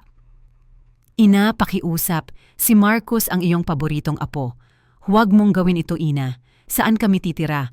Huwag mo kaming palayasin. Nagmakaawa si Renate at naglabas ng mga luha ng buwaya na nagpahirap sa kanyang mga pisngi na may nagkalat na makeup. Iniurong. Ni Lola Hildegard ang kanyang binti at umiwas sa paghawak ni Renate, tila ang kanyang kamay ay maglilipat ng isang bagay. Ang mukha ng Lola ay walang anumang emosyon, malalim na pagkasuklam lamang. Sinabi niya na may mahina ngunit matalim na boses. Nasaan ang pagmamahalan ng pamilya na ito nang subukan ninyong gutumin ako 2 araw na ang nakakaraan? Nasaan ang pagmamahalan na ito nang sipain mo ang aking wheelchair? Pinatunayan ng Lola na wala siyang manugang na nagngangalang Renate at apo na nagngangalang Marcos. Namatay sila para sa kanya sa sandaling, nagpa siya silang dahan-dahang patayin siya. Biglang itinaas ni Marcos ang kanyang ulo. Ang kanyang pula at baliw na mga mata ay bumaling kay Jasmine na nanginginig na nakatayo. Sa isang sulok, binabantayan ng isang bodyguard. Desperado, nagsimulang maghanap si Marcos ng sisisihin upang iligtas ang kanyang sarili. Itinuro niya si Jasmine at sumigaw na ang buong ideya ay galing sa babaeng ito. Nagdahilan si Marcos na inudyukan siya ni Jasmine na panatilihin ang mana, na sinabi niya sa kanya na huwag pakainin ng Lola at nanilason niya ang kanyang isip. Sinubukan ni Marcos na ilipat ang responsibilidad, umaasang lalambot ang Lola kung sisisihin niya ang isang intruder.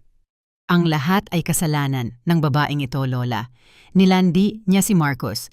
Sinabi niya kay Marcos na maging masama sa iyo. Mahal ka talaga ni Marcos. Sumigaw si Marcos ng walang kahihiyan. Lumaki ang mga mata ni Jasmine nang marinig niya ang akusasyon. Ang kanyang takot ay naging depensibong galit. Hindi niya gustong mag-isa na makulong o maparusahan dahil sa bangkarote na talunan na ito. Sumigaw si Jasmine at sinagot ang akusasyon ni Marcos sa pamamagitan ng pagbubunyag ng mas malaking lihim. Sumigaw siya na si Marcos ay isang malaking sinungaling. Inilahad ni Jasmine na pinlano ni Marcos at Renate ang lahat mula pa simula. Ibubunyag pa ni Jasmine ang pinakamadilim na lihim na maingat nilang itinago. Nagsisinungaling siya. Huwag kang magtiwala sa kanya, ginang chairman.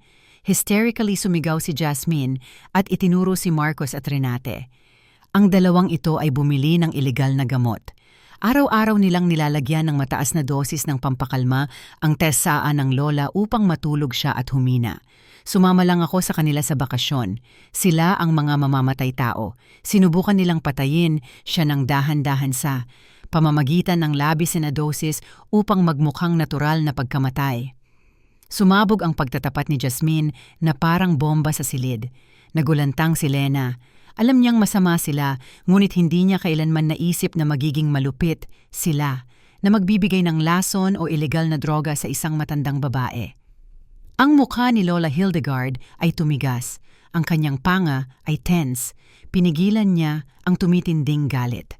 Si Dr. Berend, na tahimik lamang kanina, ay tumango at nagbigay ng senyas. Sapat na! Ang boses ni Dr. Berend ang bumabasag sa kaguluhan. Itinaas niya ang kanyang kamay. Nai-record ang pagtatapat. Nakuha rin namin ang ebidensya mula sa mga surveillance camera tungkol sa pagbibigay ng gamot. Ito ay sapat na. Pinindot ni Dr. Berend ang isang button sa kanyang cellphone. Bumukas ang side door na nagkokonekta sa sala sa garahe. 3 pulis na nakasuot ng malinis na uniforme ang pumasok ng may matatag na hakbang, lumabas na naghihintay sila doon at narinig ang buong usapan bilang direktang saksi. Agad na namutla ang mga mukha nina, Marcos at Renate, tila nawala ang dugo mula sa kanilang mga katawan. Hindi nila inaasahan na ito ay isang tunay na proseso ng hustisya, kundi isang away lamang ng pamilya. Agad at mabilis na kumilos ang mga pulis. Binasa ng isang opisyal kina Marcos at Renate ang kanilang mga karapatan bilang mga akusado. Ang mga paratang ay napakakomplikado. Pagtangkang pagpatay dahil sa kasakiman, pagpapabaya sa mga walang magawa, paglustay ng malaking halaga ng pera ng kumpanya at paggamit ng ilegal na substansya. Inilabas ng pulis ang metal na posas na kumikinang ng malamig sa ilalim ng kristal na chandelier. Ang tunog ng posas habang isinasara. Sa pulso ni Marcos ay masakit na malakas na narinig. Sinubukan ni Marcos na lumaban at nagpupumiglas na parang baliw. Sumigaw siya na ito ang kanyang bahay, ang mana ng kanyang lolo, at na walang karapatan ang pulis na arestuhin siya. Ngunit madaling kinontrol siya ng pulisya at itinulak siya sa dingding. Si Renate ay bumagsak sa sahig, nag-ulong at sumigaw ng hysterically tumangging. Iposasan. Para siyang bata na nagtatantrums, ngunit sa pagkakataong ito, walang nagpatahimik sa kanya. Isang babaeng pulis ang energetic na binuhat siya at pinusasan. Hindi rin. Nakatakas si Jasmine, bagamat naging pangunahing saksi siya na nagbunyag ng krimen. Inaresto siya bilang kasabwat dahil alam niya ang krimen, hindi niya ito pinigilan at tinamasa ang mga bunga nito. Humikbi si Jasmine. Ang kanyang nagkalat na make-up ay nagpamukha sa kanya na isang malungkot na payaso. Pinagmamasdan ni Lena ang tanawin na may magkakahalong damdamin. Mayroong napakalaking ginhawa, ngunit mayroon ding kapaitan na makita ang pagkasira ng pamilya na dati niyang pinangarap na magiging kanyang paraiso. Naglakad si Lena patungo sa tumpok ng mga shopping bag at maleta na dinala ni Marcos at Renate. Nandoon din ang isang malaking itim na plastik na sako na may maruming labada mula sa kanilang bakasyon. Kinuha ni Lena ang basurahan. Lumapit siya kay Marcos na walang magawa sa kamay ng pulisya. Sa malamig at walang ekspresyon na tingin, itinapon ni Lena ang sako ng maruming labada ng direkta sa mukha ni Marcos. Tumama ang sako sa mukha ni Marcos at nagpatumba sa kanya paatras. "Dalhin mo ang basurang ito at umalis ka," sabi ni Lena na may mahinang ngunit, matatag na boses. "Huwag kang mag-iwan ng anuman sa aking bahay. Mula sa sandaling ito, wala na kayo. Hindi asawa, hindi biyenan, hindi pamilya. Mga estranghero lang kayo na pansamantalang nanirahan dito." Tiningnan ni Marcos si Lena na may mga matang puno ng galit at desperasyon. Sinubukan niyang duraan ito, ngunit mabilis na sinampal ng isa sa mga personal. Na bodyguard ng lola si Marcos sa mukha at inihulog ang kanyang ulo sa gilid. Dinala ng pulisya ang tatlo palabas ng marangyang bahay. Ang mga sigaw at sumpa ni Renate ay umalingaw-ngaw hanggang sa ilagay sila sa patrol car na may kumukurap na mga ilaw. Nanatili si Lena sa threshold at tiningnan ang convoy ng mga sasakyan ng pulis na papalayo. Nadala ang kanyang nakaraan. Huminga siya ng malalim at nilanghap ang hangin ng gabi na ngayon ay mas sariwa at mas malinis ang pakiramdam. Ang mabigat na pasanin na nagpahirap sa kanyang puso sa loob ng 10 taon ay nawala sa isang iglap. Sa likod niya, si Lola Hildegard ay nakaupo pa rin sa kanyang trono at umiinom ng kanyang malamig na tsaa. Ang matandang babae ay nagpakita ng isang bahagyang ngiti, isang ngiti ng tagumpay. Ang hustisya ay naihatid sa kanyang sariling sala. Sa gabing iyon, muling tumahimik ang malaking bahay, ngunit hindi ito nakakatakot, nakatahimikan, kundi isang mapayapang katahimikan. Ito ang simula ng isang bagong buhay para kay Lena at sa matandang reyna. Ang oras ay dumaan ng dahan-dahan at masakit para sa mga nahulog mula sa Toreng Garing. 3 buwan na ang nakakaraan mula nang mangyari ang nakakagulat na raid sa marangyang bahay ni Lola Hildegard. Ang kaso laban kina Marcos at Renate ay pinangasiwaan ng may matinding kahirapan. Salamat sa mahusay na pangkat ng mga abogado ni Dr. Berend at sa hindi matatawarang ebidensya na iniharap ni Lena, pareho silang nahaharap sa maraming at malubhang paratang. Ngunit bago ipataw ang sentensya ng pagkakakulong, kinailangan nilang dumaan sa isang panahon ng probasyon na may obligasyon na regular na humarap sa probation office ng hindi nakakulong. Kinumpis ka ng korte ang kanilang mga pasaporte at ID at hinarangan ang lahat ng kanilang transaksyong pinansyal. Dahil sa mga kadahilanang administratibo, dahil sa sobrang dami ng tao sa mga bilangguan, hindi sila inilagay sa likod ng rehas sa ngayon. Ngunit ang buhay na kanilang tinamasa sa labas ng bilangguan ay mas masahol pa kaysa sa anumang impyerno na maaari nilang isipin. Walang pera, walang tahanan, at walang sasakyan sina Marcos at Renate ay naging ganap na walang tirahan sa lungsod na kanilang tinitirhan. Ang mga kaibigan mula sa coffee group ni Renate na dating pumupuri sa kanyang mga peking branded na bag ay hinarangan na ngayon ang kanyang numero ng telepono. Ang mga malalayong kamag-anak na dating ipinagmamalaki ni Marcos ang kanyang huwad na tagumpay ay isinara na ngayon ang kanilang mga pintuan sa takot na masangkot sa kaso ng paglustay ng pondo ng malaking korporasyon. Si Jasmine, ang kabit na naging pangunahing saksi at impormante, ay nakaiwas sa matinding sentensya ng pagkakakulong, ngunit ang kanyang buhay ay nasira. Ang kanyang mukha ay nasa mga headline ng lokal na pahayagan bilang kasabwat sa isang pagtatangkang pagpatay. Siya ay pinatalsiksa. Kanyang trabaho pinalayas sa kanyang inuupahang apartment at ngayon ay nawala na sa isang lugar na may kahihiyan na susundan sa kanya habang buhay.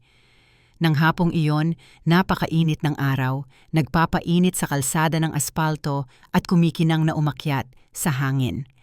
Sa ilalim ng bubong ng isang saradong tindahan ng elektroniko sa isang abalang pangunahing kalsada, nakaupo ang dalawang tao sa mga lumang karton.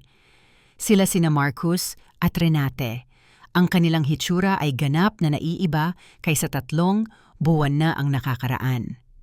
Si Marcos, na dati ay nagsusuot ng walang bahid na kamiseta at amoy mamahaling pabango ay nakasuot na ngayon ng lumang t-shirt na may butas sa ilalim ng kilikili at isang maong na puno ng putik at lupa.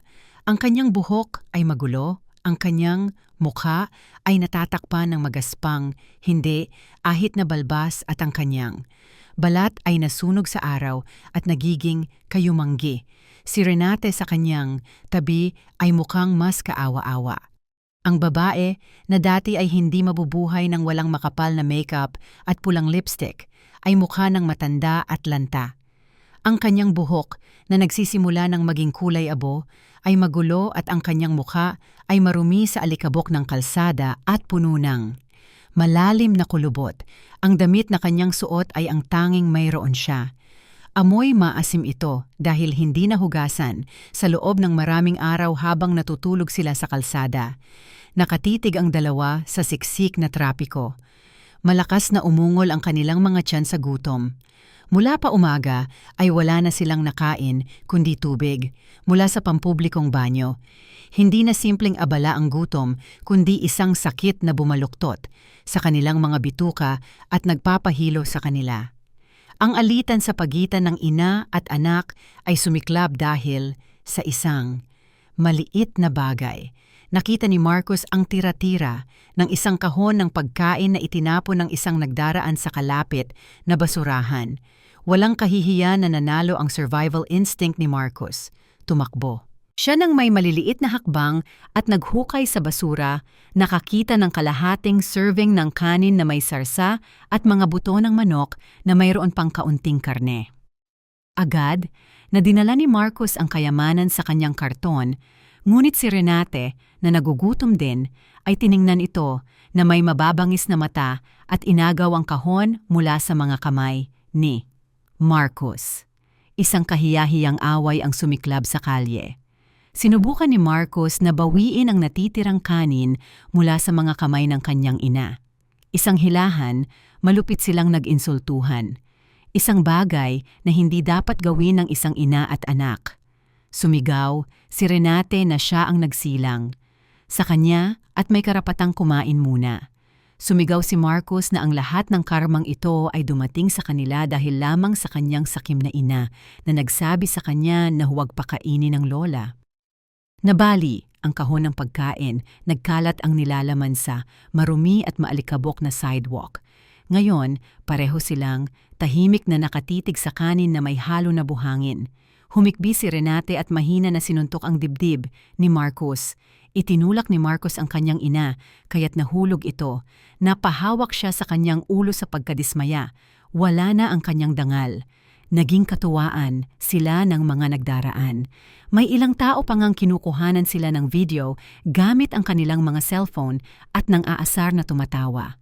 Nakilala nila sila bilang ang pamilya na naging viral sa social media dahil sa pagiging walang utang na loob sa kanilang lola. Tinakpan ni Marcos ang kanyang mukha sa kahihiyan. Ang init sa kanyang mga pisngi ay hindi nagmula sa araw, kundi sa kahihiyan ng pagiging ipinahiya sa publiko. Sa gitna ng desperasyong ito, dahan-dahang lumapit ang isang kumikinang na itim na limousine sa siksik na trapiko sa harap nila. Napakagandang tingnan ng sasakyan at kaiba sa alikabok at kahirapan na kinasasadlakan ni Marcos. Dahan-dahang bumaba ang bintana sa likod ng sasakyan. Sa pagitan ng siwang, nakita ang mukha ng isang napakagandang babae. Nakasuot siya ng headscarf o shawl na gawa sa malambot na satin na may pastel na kulay. Ang kanyang mukha ay kumikinang, na malinis at nagpakalat ng aura ng katahimikan at tagumpay. Siya si Lena. Lumaki ang mga mata ni Marcos, tila huminto ang oras para sa kanya. Nakilala niya ang kanyang asawa o mas maganda pa, ang kanyang dating asawa dahil ang diborsyo ay naisagawa na ng korte. Napakatahimik at marilag tingnan ni Lena sa sasakyang may aircon.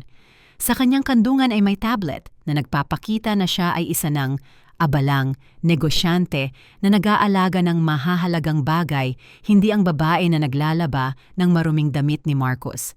Nagkatinginan sila ng ilang segundo, inaasahan ni Marcos na makita ang galit o panunuya sa mga mata ni Lena, ngunit ang nakita niya ay mas masakit, isang walang ekspresyon na tingin. Tiningnan siya ni Lena ng walang emosyon, na tila si Marcos ay bahagi lamang ng tanawin ng kalye na walang halaga tulad ng poste, ng ilaw o basurahan. Dahil sa pagsisisi at pagnanais na bumalik sa kanyang komportabling buhay, tumayo si Marcos at tumakbo kasunod ng sasakyan. Binaliwala niya ang kanyang ina na umiiyak pa rin sa bangketa. Sumigaw si Marcos ng pangalan ni Lena na may paos na boses. Nagmakaawa siya, humingi ng tawad, nangakong magbabago at humingi ng pangalawang pagkakataon. Tumakbo siya ng nauutal sa tabi ng sasakyan na dahan-dahang gumagalaw. Sinubukan niyang hawakan ang hawakan ng pinto ng sasakyan, ngunit hindi gumalaw si Lena. Hindi niya inikot ang kanyang ulo ni sinenyasan ang driver na huminto. Sa isang eleganteng at kalmadong galaw, pinindot ni Lena ang button para sa window opener. Dahan-dahang umakyat ang bintana at hinarangan ang access ni Marcos sa kanyang mundo. Binugbog ni Marcos ang bintana, ang muka ay puno ng luha at sipon at nagmakaawa. Para sa awa, ngunit mahigpit na isinara ang bintana. Ang soundproofing ngayon ay naghihiwalay sa dalawang mundo na magkaiba tulad ng langit at lupa.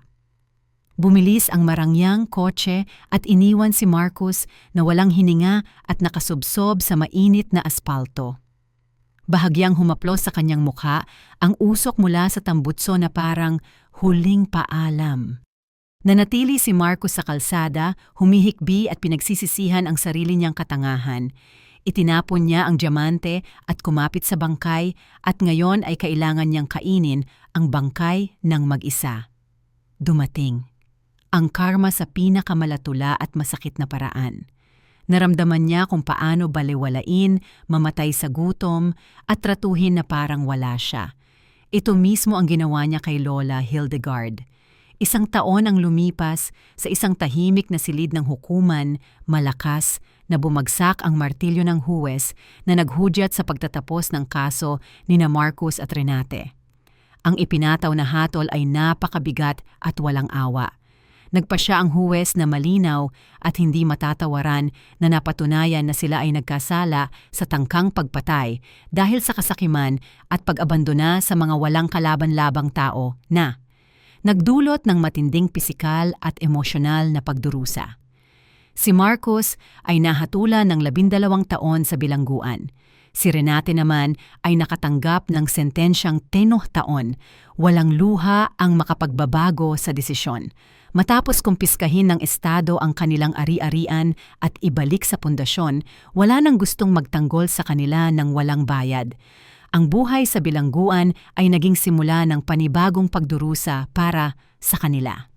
Si Marcos, na laging inalagaan at hindi kailanman gumawa ng mabibigat na trabaho, ay naging biktima ngayon ng pananakit sa makipot at masikip na selda. Itinalaga siya sa isang selda kasama ang marahas, malaki at magaspang na mga kriminal. Doon walang saysay ang kanyang katayuan sa lipunan bilang dating empleyado ng korporasyon. Napilitan siyang maging utusan ng ibang mga bilanggo. Tuwing umaga, si Marcos ang unang gumigising upang kiskisan ang marumi at mabahong sahig ng pampublikong banyo ng bilangguan nang walang guwantes. Kailangan niyang labhan ang damit ng kanyang mga kasama sa selda, masahehin ang kanilang mga paa at ibigay ang kanyang rasyon ng pagkain kung hilingin ng amo ng selda. Ang katawan ni Marcos ay naging parang butot balat. Ang kanyang mga buto sa pisngi ay nakaumbok at ang kanyang mga mata ay lumubog at walang buhay. Sa tuwing kinikiskisan niya ang maruming sahig ng banyo, naiisip niya si Lena. Dati, nililinis ni Lena ang banyo ng kanilang bahay, nilalabhan ang kanyang maruming damit at inihahanda ang kanyang mga pagkain. Ngayon, naunawaan ni Marcos kung gaano kahirap ang trabahong iyon at kung gaano siya kasama dahil sa pagrereklamo na hindi ito sapat na malinis at hindi niya ito pinasalamatan kailanman. Ngayon, namimiss niya ang mga pagrereklamo ni Lena, namimiss ang pagkain ni Lena at ang mainit na tahanang kanyang ipinagkanulo. Ang pagsisising ito ay nagpapahirap sa kanya gabi-gabi at naging kutsyon niya sa malamig na semento. Sa bilangguan ng kababaihan, hindi rin mas maganda ang kapalaran ni Renate. Ang kanyang mapanuri at mayabang na ugali ay naging dahilan upang kamuhian siya ng kanyang mga kapwa bilanggo. Sa unang araw, inutusan niya ang isa pang bilanggo na dalhin ang kanyang tubig na parang isa itong alipin. Bilang resulta, binugbog siya at inilayo. Ngayon, si Renate, na napakalaki ng pagmamataas, ay kinailangan magtrabaho sa komunal na kusina ng bilangguan. Ang kanyang mga daliri ay puno ng paltos at kalyo mula sa pagbabalat ng libu-libong sibuyas at patatas araw-araw. Ang kanyang likod, na hindi kailanman nagbuhat ng mga mabibigat, ay ngayoy baluktot na mula sa pagbubuhat ng mga sako ng bigas. Ang kanyang muka, na laging inaalagaan ng mamahaling paggamot, ay ngayoy puno na ng mga batik, ng araw at malalim na kulubot. Ang pinakamalaking ironya ng kanyang buhay ay nangyari dito. Ang babaeng minsang trinato si Lola Hildegard, na parang walang kwentang basura, ay ngayoy itinuturing na mas masahol pa sa basura ng kanyang paligid. Samantala, ang buhay ni Lena at Lola Hildegard sa labas ng madilim na pader ng bilangguan ay puno ng kagandahan at biyaya. Si Lena ay opisyal na itinalaga bilang pangkalahatang tagapamahala ng Thalheim Foundation. Ang Thalheim Foundation ay ang malaking organisasyon ng kawanggawa na pag-aari ng Lola na nakatuon sa pagtulong sa mga inabandonang nakatatanda at pagbibigay ng scholarship sa mga bata mula sa mahihirap na pamilya. Hindi lang umupo sa likod ng mesa si Lena, kundi pumunta rin siya sa larangan. Dahil sa kanyang katalinuhan at tapat na puso, mabilis na lumago ang pundasyon. Si Lena ay naging isang inspirasyonal na babae na iginagalang ng maraming tao. Buong kumpiyansa siyang nagbigay ng mga panayam tungkol sa pagpapalakas ng kababaihan at pangangalaga sa matatanda sa iba't ibang seminar. Ang kanyang hitsura ay naging mas elegante at marangal, ngunit ang kanyang kapakumbabaan ay hindi kailanman nagbago. Nanatili siyang ang mabait at nakangiting Lena. Si Lola Hildegard, ang presidenteng si Hildegard, ay lubos na nasiyahan sa kanyang pagtanda na puno ng kaligayahan. Ang kanyang kalusugan ay nakabawi ng nakakamangha salamat sa pinakamahusay na pangangalagang medikal at higit sa lahat, salamat sa tapat na pag-ibig ni Lena. Hindi na gumamit ng wheelchair ang Lola. Kaya na niyang maglakad ng dahan-dahan gamit ang tungkod sa hardin ng kanyang magandang bahay. Tuwing umaga, Magkasama silang nag-aalmusal sa likurang. Terrace na nakaharap sa lawa ng cottage. Wala ng tensyon at wala ng takot na malason. Ang bahay ay puno na ngayon ng tawanan at mainit na talakayan tungkol sa kinabukasan ng pundasyon. Sa hapon na iyon, ginto ang kalangitan. Nakaupo si Lena at ang lola sa upuan sa hardin, tinatamasa ang mainit na tsaa at isang cake na binake ni Lena. Ito ay isang bagay na nais pa rin ni Lena na gawin mismo. Sa kabila ng maraming katulong sa bahay, tiningnan ng lola ang mukha ni Lena na may mga matang puno ng pagmamahal. Ito ang tingin ng isang ina sa kanyang anak. Ibinaba niya ang tasa at kinuha ang kamay ni Lena. Ang kulubot na balat ng lola ay dumampi sa malambot na balat ni Lena. Ito ay simbolo ng paglipat ng mga henerasyon at ng pamana ng mga halaga. "Salamat anak ko," mahinang sabi ng lola. Ang kanyang boses ay nanginginig sa damdamin. "Salamat sa pagbalik mo noong araw na yon. Salamat sa pagpili mong tulungan ang mabahong, matandang babaeng ito. Maaari kang tumakas at iligtas ang sarili mong buhay." Ngumiti si Lena ng malumanay na may luha sa kanyang mga mata. Mahigpit niyang pinisil ang kamay ng lola. "Lola, hindi ba't ganoon?" "Malumanay na," sagot ni Lena. "Ako ang dapat magpasalamat sa iyo. Iniligtas mo ako mula sa isang walang saysay na buhay. Binigyan mo ako ng lakas para lumaban. Binigyan mo ako ng tunay na tahanan at isang pamilya na nagmamahal sa akin kung sino ako." Tumango ang lola at umagos ang luha ng kaligayahan sa kanyang mga pisngi. "Makatarungan ang Diyos, Lena. Kinuha niya sa akin ang sarili kong apo na may pusong demonyo, ngunit pinalitan niya ito ng isang apo na may pusong ginto. Ikaw ang aking pinakadakilang pamana, Lena, hindi ang kumpanya o ang pera sa bangko, kundi ikaw." Mahigpit na niyakap ni Lena ang lola. Sa kanyang mga bisig, naramdaman niya ang ganap na kapayapaan. Ang madilim na nakaraan, kasama sina Marcus at Renate, ay naramdaman na parang isang bangungot na matagal nang lumipas. Ngayon ay nagising siya sa isang magandang realidad. Siya ay malaya, malaya mula sa pang-aapi, malaya mula sa kahirapan, at malayang maging ang kanyang tunay na sarili. Nakahanap ng paraan, ang hustisya at dinala ang bawat tao sa lugar kung saan sila nararapat.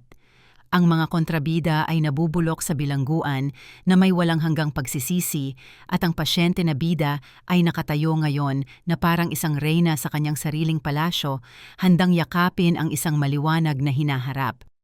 Ang kwento ng pagtatanghal ng matandang reyna ay nagwakas na, pinalitan ng tunay na kwento ng totoong kaligayahan. Kung nagustuhan mo ang kwentong ito at gusto mo pang makarinig ng higit pa, mag-subscribe sa aking channel. Kung gusto mo akong suportahan, maaari mo itong gawin sa pamamagitan ng super. Thanks, labis akong matutuwa. Sumulat sa akin sa mga komento mula sa anong lungsod at anong oras ka nanonood para makita ko kung saan nakakarating ang aking kwento.